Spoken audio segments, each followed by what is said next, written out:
Hello class, this is Shivam. बच्चों, आज हम लोग इस वीडियो में सेंटेंस के बारे में समझेंगे, सेंटेंस को पढ़ेंगे। इस सेंटेंस को पढ़ाने से पहले मैं आपको कुछ चीज़ें रिमाइंड करवा दूं कि इससे पहले हम लोगों ने अल्फ़ाबेट्स के बारे में पढ़ा था। और अल्फ़ाबेट्स कितने होते हैं बच्चों? 26 होते हैं। ए से लेकर और जेड तक जो अल्फ़ाबेट्स हैं ये होते हैं 26। ठीक है, ये मैंने बताया था। और मैंने बताया था कि अल्फ़ाबेट्स के जो लेटर्स होते हैं उन लेटर्स को अगर हम जोड़ दें तो क्या बनता है? वर्ड बनता है। यानी लेटर्स को हम जोड़ दें, जैसे मान लीजिए कि ये है सी, फिर हम इसमें क्या जोड़ रहे हैं? ए, फिर हम जोड़ रहे हैं क्या? टी। तो इन तीनों को जोड़ने से क्या बनता है? कैट बनता है ना। यानी सी ए टी, एक लेटर ये, दूसरा लेटर ये, तीसरा लेटर ये, तीनों को जोड़ दिया तो बन गया कैट। तो ये वर्ड्स बन गए। अब देखिए इस वर्ड, ये जो वर्ड है, इन्हीं वर्ड्स को कुछ हम जोड़ दें तो क्या बन जाता है? सेंटेंस बन जाता है। ठीक है, जैसे मैंने एक वर्ड कहा कैट, ठीक है, दूसरा वर्ड कहा दिस, ये वर्ड्स हैं, ठीक है, और तीसरा वर्ड कहा इज, दिस इज कैट, और एक वर्ड आप और लगा ली, दिस इज अ कैट। ठीक है, तो ये एक सेंटेंस बन गया। ठीक है, इसमें कितने वर्ड्स हैं? 1, 2, 3 और 4। 4 वर्ड्स मिला के हमने एक सेंटेंस पा लिया। ठीक है, वैसे ही अगर मैं कहूँ एक वर्ड मैन, ठीक है, ये क्या है? एक वर्ड है। दूसरा वर्ड है इज, और तीसरा वर्ड है ही। तो यहाँ कुल कितने वर्ड्स हैं? 1, 2, 3, 3 वर्ड्स हैं।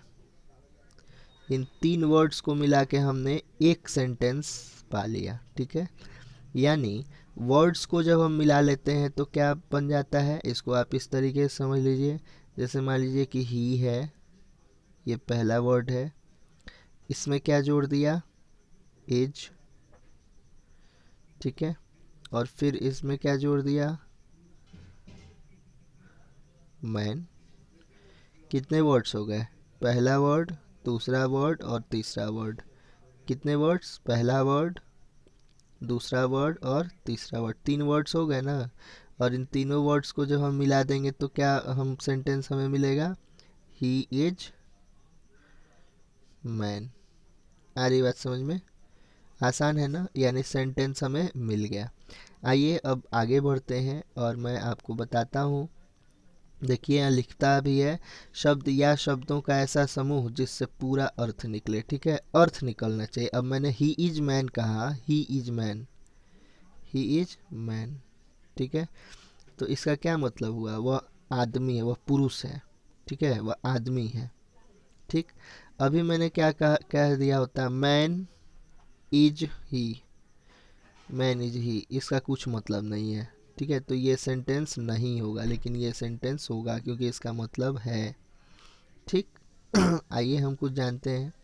अ वर्ड और a group of words which makes complete sense is called a sentence as. अब देखिए ये सिंपल सा वर्ड है गो, ठीक है, लेकिन गो का मतलब क्या होता है? जाना,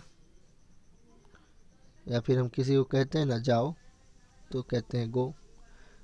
तो ये एक सेंटेंस हो जाएगा क्योंकि इससे कंप्लीट सेंस, कंप्लीट मीनिंग बन रही है। वैसे ही कम, कम भी है एक ही वर्ड, लेकिन फिर भी क्या हो रहा है? इससे सेंस बन रहा है। जैसे आओ, एक सेंस बन रहा है ना। तो ये वर्ड है लेकिन ये पूरा सेंस दे रहा है एक सेंटेंस का, तो इसलिए ये एक सेंटेंस है। कम हेयर, देखिए यहाँ 2 वर्ड्स मिला दिए गए, कम और हियर मिला दिए गए ना, तो 2 सेंटेंस मतलब यहाँ आओ। कम हियर मीन्स यहाँ आओ। तो जब ये 2 वर्ड मिला दिए गए तो एक सेंटेंस बन गया, तो ये एक सेंटेंस है। वैसे ही आई ईट अ मैंगो, यहाँ कितने सेंटेंस बनाए गए? 4 सेंटेंस। कौन कौन से? आई ईट, फिर तब मैंगो। ये 4 सेंटेंस मिलाए तब ना हमें आई ईट अ मैंगो मिला। ठीक है, तो ये समझ में आया। फिर बोल रहा है what is your name. What is your name, यहाँ देखिए एक सेंस बनता है। व्हाट इज़ योर नेम, इसकी हिंदी क्या होगी, तुम्हारा नाम क्या है। ठीक है, व्हाट इज़ योर नेम, तो ये सेंटेंस है क्योंकि इसकी हिंदी निकल रही है, इसका मीनिंग समझ में आ रहा है। तो जब मीनिंग समझ में आए तो समझ लें हम लोग कि हाँ ये सेंटेंस है। अब यही लिख दिया रहता योर वाट नेम इज। अब इसका कुछ मीनिंग ही नहीं है, योर व्हाट नेम इज, इसी को हमने तोड़ के लिख दिया। इसकी कुछ मीनिंग नहीं है, ये सेंटेंस नहीं है, लेकिन ये सेंटेंस है। What is your name. What are you doing, तुम क्या कर रहे हो। व्हाट आर यू डूइंग, तुम क्या कर रहे हो। इसका सेंटेंस समझ में आ रहा है, इसकी हिंदी समझ में आ रही है, और इसलिए ये क्या है, सेंटेंस है। अगर इसी को हम लिख दें यू आर वाट डूइंग, तो ये कुछ स्पष्ट मीनिंग इसकी नहीं होगी, इसकी हिंदी नहीं सही समझ में आएगी और ये गलत सेंटेंस होगा। लेकिन ये सेंटेंस सही होगा। ठीक है, किसी भी सेंटेंस में शब्दों का सही क्रम आवश्यक है। ठीक है, शब्दों का सही क्रम, सब शब्दों का सही क्रम। आई गो टू स्कूल, ठीक है, ये एक सेंटेंस है और बढ़िया सेंटेंस समझ में आता है। वहीं अगर ये लिख दें आई स्कूल गो टू, ये अगर लिख दिया तो ये गलत हो जाएगा। I school go to, I school go to का कुछ मीनिंग ही नहीं निकलेगा। इसलिए कोई भी सेंटेंस तब होगा जब वर्ड्स को हम सही क्रम में सजाएं। ठीक है, सही क्रम में। आई ईट अ मैंगो, मैं एक आम खाता हूँ। आई मैंगो ईट ए, इसकी कुछ मीनिंग नहीं होगी। ठीक है, दिस इज चेयर, यह कुर्सी है। ठीक है, इज चेयर दिस, इसकी कुछ मीनिंग नहीं होगी। आई एम शिवम, ठीक है ना, इसका मतलब है। लेकिन अगर हम इसी को बोल दें Shivam am I, Shivam I am, ये कुछ अटपटा सा लग रहा है, तो इसलिए ये सब सेंटेंसेस नहीं होंगे।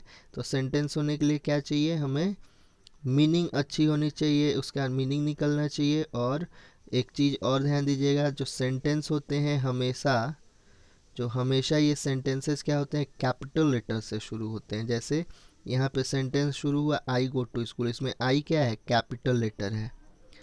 कैपिटल लेटर पढ़ा है ना, फर्स्ट ही क्लास में बताया था, तो ये क्या है कैपिटल लेटर में है, आई गो टू स्कूल। अब आइए इससे रिलेटेड कुछ एक्सरसाइज हम लोग देख लेते हैं।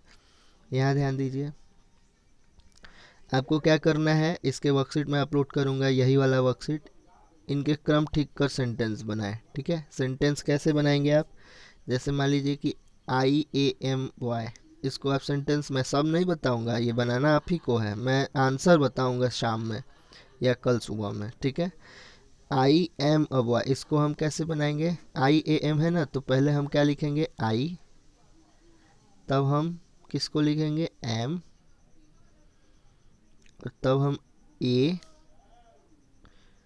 और तब बॉय। ठीक है, आई एम अ बॉय, तो ये एक सेंटेंस हो गया। वैसे ही इसको बनाए तो यू गर्ल ए आर, तो इसको हम बनाने जाएं तो क्या होगा, पहले यू होगा, ठीक है, ठीक है, फिर are,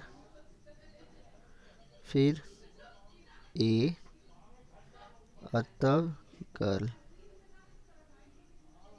you are a girl. ठीक है, तो इस तरीके से ये सेंटेंसेज आपको समझ में आ गए। अब बाकी आप बनाइएगा, ये टोटल आपको बनाने हैं। ठीक है, तब मैं आंसर बताऊंगा, ऐसे मैं आंसर नहीं बता दूंगा, नहीं तो आप पूरा आपको यहीं पे वो कर लेंगे और फिर बनाएंगे नहीं। तो इसको आपको बनाना है बच्चों, और ज़रूर बनाना है। मुझे लगता है आप सेंटेंस समझ गए होंगे। कुछ भी प्रॉब्लम हो तो मुझे कॉल करके पूछ सकते हैं, और या फिर मैसेज कर सकते हैं व्हाट्सएप पे। आज के लिए इतना ही, कल मिलते हैं अगले क्लास में। Thank you.